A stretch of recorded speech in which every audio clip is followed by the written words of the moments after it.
વલસાડમાં કાર લોનના નામે છેતરપિંડીનો કિસ્સો. લોન ચૂકવ્યા વિના જ કાર વેચી દીધી. વલસાડની એસબીવીપી કોઓપરેટિવ બેંક લિમિટેડ સાથે કાર લોનના નામે આશરે 3.15 લાખની છેતરપિંડી થયાનો કિસ્સો પ્રકાશમાં આવ્યો છે.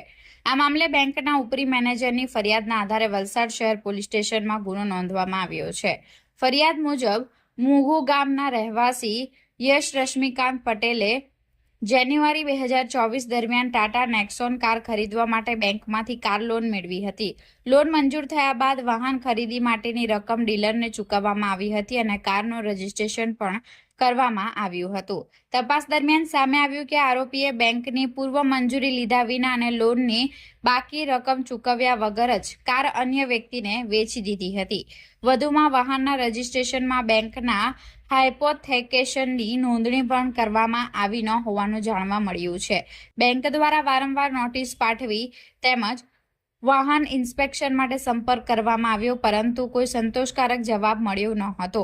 ત્યારબાદ બેંકે આંતરિક તપાસ હાથ ધરી હતી, જેમાં બનાવની હકીકત સામે આવી હતી.